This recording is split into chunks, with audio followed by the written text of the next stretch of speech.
हज़रत माशाल्लाह इस प्रोग्राम इस सेगमेंट के बहुत से लोग मुंतज़िर रहते हैं, हम खुद भी, कि आपका बीता हुआ कौन सा दिलचस्प वाक़या आज हम सुनेंगे। माशाल्लाह। बकिया वीडियो देखने से पहले वीडियो को लाइक करें, राहम टीवी चैनल को सब्सक्राइब करें और बेल आइकन पर क्लिक करें। शुक्रिया। इस हवाले से वाक़या मुझे याद आया, बल्कि वह भी मेरे उस्ताद मोहतरम हज़रत मौलाना मुफ्ती मोहम्मद नईम साहब जी रहिमहुल्लाह ताला, जो जामे बिनौरिया साइट एरिया कराची पाकिस्तान के चांसलर थे और मेरे बराह रास्त उस्ताद थे। और वो जामिअतुल उलूम इस्लामिया अल्लामा बिनौरी टाउन कराची पाकिस्तान के अंदर उस्ताद थे जब मैं वहाँ पढ़ता था। तो बराह रास्त मैंने अल्हम्दुलिल्लाह उनसे पढ़ा है और मैं उनकी क्लास का जो है होनहार तलबा में मैं भी था। तो बड़ी शफ़क़त फरमाते थे और उनका बड़ा जो है शफ़ीक़ाना पढ़ाने का अंदाज़ था और बड़ा माशाल्लाह ऐसा जो है ख़ास जुलानी थी उनके पढ़ाने में, तो जो हमेशा याद रहती है। और ख़ास तौर पे वो फरमाया करते थे पढ़ाने के दौरान में जोश में आके फरमाते, तुम में कोई कदरदान नहीं है कि जो मेरे कलाम को सोने के पानी से लिखे। अच्छा माशाल्लाह माशाल्लाह। ये ख़ास तौर पे कहते कि ज़ालिमों, ये जो मैं बात कह रहा हूँ ये तो सोने से पानी से लिखने के काबिल है, कोई है नहीं तुम में कदरदान जो सोने के पानी से लिखे। तो ये कहते, और कभी बेबस होकर कहते यार कोई लिख तो दो एक दफ़ा यार कोई रिकॉर्ड तो बन जाए, कोई तारीख तो बन जाए, कोई एक आदमी लिख दो यार सोने के पानी से। सुभान। तो ये ऐसे जो है वो बड़े खुले दिल से खुश तबा ये शख्सियत के मालिक थे। तो मैं जो फ़ारिग़ तहसील हो गया मदरसे से और आलिमी मजलिस तहफ़्फ़ुज़ ख़त्म नबूवत में वहाँ पर जो है वो दालिफ्ता चलाने लग गया मैं। तो इनके मदरसा जामे बिनौरिया में तो पढ़ाने के लिए मुझे सबक दिया। तो मैं फिर वो अपने जो है नॉर्थ नाज़माबाद ब्लॉक डी कराची में वहाँ मस्जिद तैयबा, तो तैयबा मस्जिद में मैं इमाम ख़तीब था। तो वहाँ से मैं फिर वो साइट एरिया जाता था पहले वहाँ सबक पढ़ाने के लिए। तो ये वाक़यात से सुनाने से मकसद ये कि हम औलिया अल्लाह की बातों से कुछ सीखें, ये मकसद है। अब मैं वहाँ पढ़ाने जाया करता था। अब जब मैं वहाँ पढ़ाता था तो जो तलबा थे वो मुझसे मोहब्बत बहुत करते थे, बड़ी मोहब्बत, इतनी मोहब्बत कि मेरा इंतज़ार उनको होता था कि यार वो उस्ताद जी आ रहे हैं। और जब जैसे मेरी गाड़ी रुकती और जनाब फ़ौर गाड़ी की सारी क्लास इकट्ठी हो जाती, कहीं 40-44 स्टूडेंट थे क्लास में, सारे इकट्ठे हो जाते, कोई दरवाज़ा खोल रहा है और कोई जी आइए आइए, तो सारी क्लास मुझे लेके जा रही है। हालांकि आम तौर पे ऐसा होता नहीं है, सब तलबा अपने क्लास में बैठे रहते हैं और उस्ताद जो है वो क्लास के अंदर दाखिल होता है, फिर तलबा उसी एतबार से जो वो उनको जो है इस्तकबाल करते हैं। अब यहाँ ये हालत थी, तो मोहब्बत का आलम यह था कि तलबा जो मोहब्बत से मुझे लेने आते और मैं फिर बैठ जाता पढ़ाता। फिर मेरे जूते उठाने की बात उठाने की होती तो हर तालिब इल्म एक दूसरे से बढ़ के मेरे जूते पकड़ता है। कोई चाहता मैं पहले जूता पकड़ूँ, कोई कहता मैं, तो मैं एक जूता उतारता तो एक तालिब एक जूता पकड़ लेता है और दूसरा कहता है दूसरा यार मैंने पकड़ना है, यानी ये अलग अकीदत की। तो मेरे जूते यूँ उठाते। अब हालांकि मैं नौजवान एक उस्ताद था, जूनियर उस्ताद था मदरसे का, तो लेकिन तलबा की मोहब्बत का आलम ये। फिर मैं उनको पढ़ाता और उनको बड़ी ये किताब के साथ साथ दीगर बहुत सी मालूमाती बातें भी उनको मैं देता, तरबियती चीज़ें भी। तो तलबा बड़े खुश होते कि यार इस अंदाज से तो हमें आज तक मिला नहीं, बहुत उनको लुत्फ़ आता। तो तलबा मेरे बड़े जो है दीवाने हो गए और इतनी मोहब्बत करने लग गए।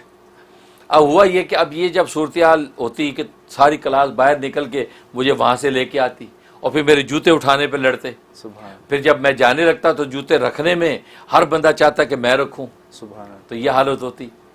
तो अब ये बात जो है जो इदारे के नाजिम थे उस नाजिम तक पहुँची, तो इदारे के नाजिम को ज़रा बुरा लगा कि यार ये तो मिस मैनेजमेंट है, ये तलबा बाहर निकल जाते हैं, वहाँ से उनको लेके आते हैं, फिर जूतों के ऊपर जो है लड़ाई होती है, वो जूते उतारो पहनाओ, तो ये क्या बात है।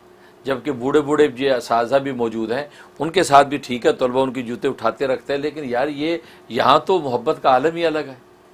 तो जो नाजिम साहब को ज़रा शिकायत हुई, उन्होंने तलबा को डांटा, ख़बरदार अगर कोई बाहर निकला सब यहीं बैठे, कोई बाहर ना जाए, क्लास में बैठो।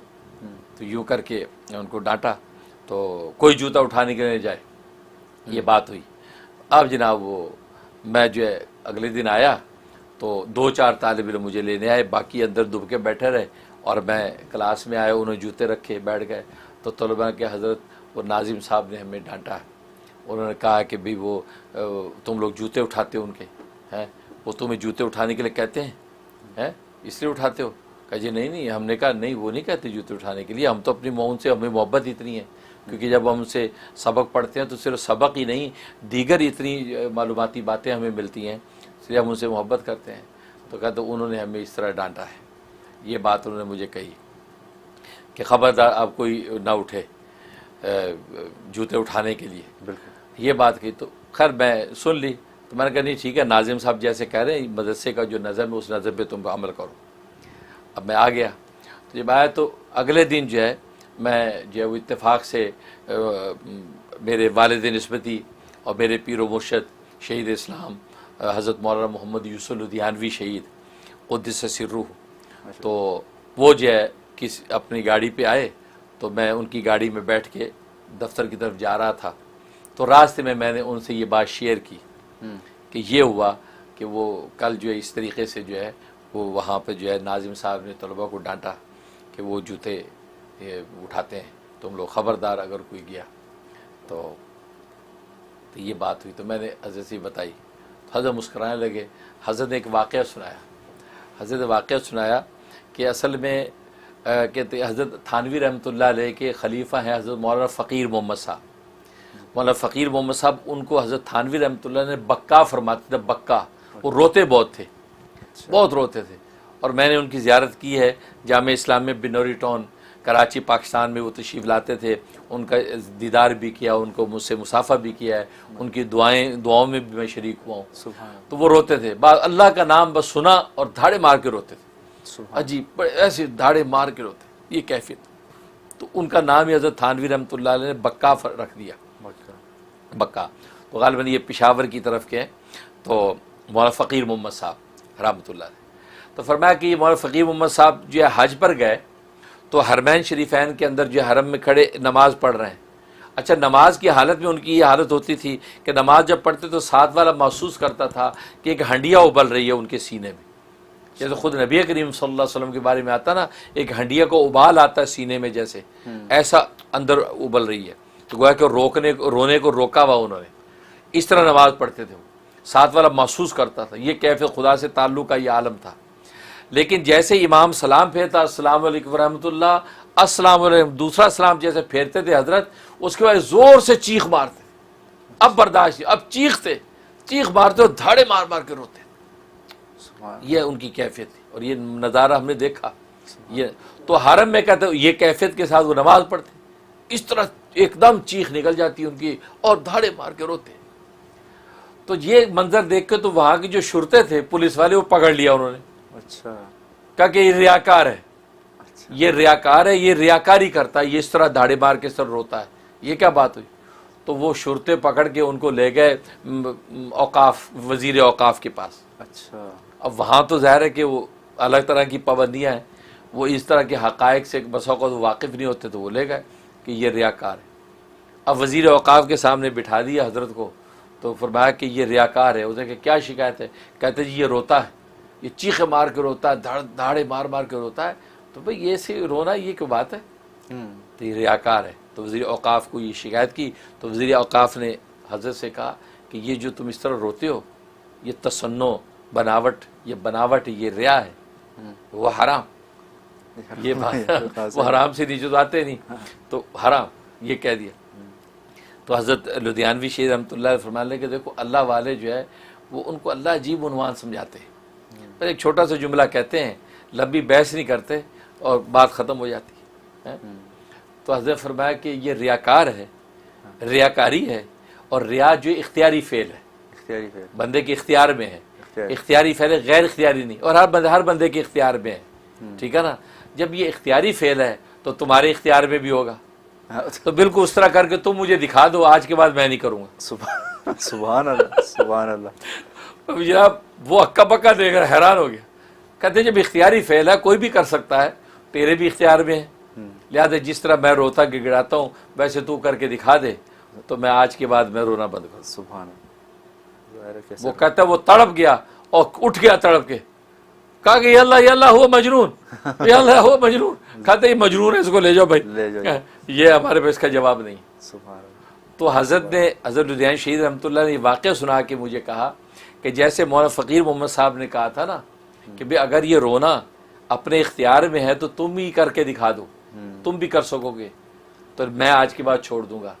तो हज़रत ने फरमाया कि भाई जूते उठवाना अगर बंदे के इख्तियार में है तो जिस शख्स को एतराज़ है वो जूते उठवा के दिखा दे, हम आज से उठवाना छोड़ देंगे। सुभान अल्लाह, सही बात है। ये तो ज़ालिका फज़लुल्लाह योती मयशा, ये अल्लाह का फजल है जिसको अता कर दे। ये तो महबूबियत है जो तकसीम होती है। सुभान अल्लाह, हैं? सही बात। और फरमाते थे कि मौलाना मुनीर को जो अल्लाह तबारक व तआला ने शुरू से आखिर तक महबूबियत अता कर रखी है, उस महबूबियत के नतीजे में लोग जूते उठाते हैं सुभान अल्लाह, तो ये किसी के इख्तियार में नहीं है, ये अल्लाह का फजल है। सुभान अल्लाह। तो फरमाया कि जिसको एतराज़ है कि जूते उठवाते हैं मुफ्ती साहब, तो फरमाया कि उनको कहे तुम उठवा के दिखा दो इसी तरह, तो हम आज से छोड़ देंगे। सुभान अल्लाह, सुभान। तो गोया कि इसमें इशारा इस बात की तरफ किया कि बस औक़ात अल्लाह तबारक व तआला की रहमतें इस तरीके से जो वो शामिल हाल होती हैं तो अल्लाह तबारक व तआला बंदों को अपनी इज़्ज़त अता कर देते हैं, सतारी के पर्दे तान देते हैं। अब ये जो मुझे नाक़िस किस पर सतारी के पर्दे तान के अल्लाह ने उन तलबा के दिल में मोहब्बतें पैदा कर रखी थी। सुभान अल्लाह। और फिर अगले साल में जब मैं ख़त्म नूत के अंदर बाकायदा ज़्यादा मसरूफ़ हो गया, असबाक मैंने शुरू कर दिए, तो फिर मैंने अपने उस्ताद मुफ्ती नईम साहब से कहा कि इस साल हज़रत मैं नहीं कर सकूँगा, नहीं आ सकूँगा। तो हज़रत ने फिर बिनौरी टाउन में मुझसे मुलाकात की और मुझे कहा कि भाई वो आपसे बात करनी है, वो तलबा तो बहुत तकाजा कर रहे हैं कि मुफ्ती साहब को लाओ। अच्छा, और आप इस साल आने का आपका इरादा नहीं है। और तलबा जो है वो जमा होकर हमारे पास आए थे कि मुफ्ती साहब तो इतना अच्छा पढ़ाते थे और हमें इतना कुछ सीखने को मिलता था, आज तक हमने नहीं सीखा। माशाअल्लाह। तो आप प्लीज़ मुफ्ती साहब को जो है दोबारा लाएं। तो इसलिए आप जो सोचें भाई नज़र षानी करें, आप दोबारा जो है असबाक के लिए आएँ। मैं कि हज़रत मैं बिल्कुल आता, आपका हुक्म, लेकिन चूँकि यहाँ पे ये तखस्सुस की क्लासें शुरू कर दी हैं, अब यह कि यहाँ औकात मेरे ज़्यादा मसरूफ़ हो गए। अब ये site area out of the way भी पड़ता था मुझे, तो लेकिन मुझे शौक़ था कि चलो मैं उस्ताद के मदरसे के अंदर पढ़ाऊँ, तो मैं इसलिए तबर्रुक के लिए जाता था। लेकिन तो हज़रत ने बताया कि नहीं, तलबा बहुत आपसे राज़ी और खुश थे और जो आपके पढ़ाने के तरीक़ेकार को पसंद करते हैं। सुभान। तो आज वो तलबा जो है मुझे आते हैं लोग तलबा, उनमें से जो आलिम फाजिल मुफ्ती बन गए मुझे लिखते हैं कि हम वो आपके शागिर्द हैं कि माशाल्लाह वो पढ़ाते थे। तो सोशल मीडिया हो गया ना अब तो राब्ते होते हैं, तो माशा मुझे बड़ी मसरत होती है कि चलो ये तलबा जो आलिम फाजिल लोग हैं इनकी बुनियादों में हमारा भी जो है हिस्सा अल्लाह ने डाल रखा है। सुभान। तो अल्लाह से दुआ है कि अल्लाह तबारक व तआला जो है सतारी के पर्दे ताने रखे, इसी तरीके से महबूबियत के साथ जो दीन का काम लेता रहे, ये अल्लाह तबारक व तआला की इनायत है। माशाल्लाह, बहुत शुक्रिया हज़रत। ये आपकी महबूबियत के किस्से तो माशाल्लाह हमने ख़ुद भी अपनी नज़रों से देखे हैं। अल्हम्दुलिल्लाह, तो हर मुलाकात में ये तो है, अल्लाह ताला ने आपको ख़ास अता किया है। अल्हम्दुलिल्लाह। नाज़रीन, माशाल्लाह हज़रत का आज का वाक़या भी बहुत दिलचस्प और बहुत ही सबक आमोज़ था। अब ये हमारा फ़र्ज़ बनता है कि हम इनसे सबक लें और हज़रत की जो इस वक्त जो हज़रत की प्रेजेंस है, हम इससे ज़्यादा से ज़्यादा नफ़ा उठाएं और हम हमारे अपने दिल को, अपनी रूह को भी उसी तरह से संवारें कि जिस तरह से हज़रत की अब माशाल्लाह जैसे हज़रत की मेहनतें हैं, और हम इसमें अपने बिल्कुल भी गफलत न बरतें।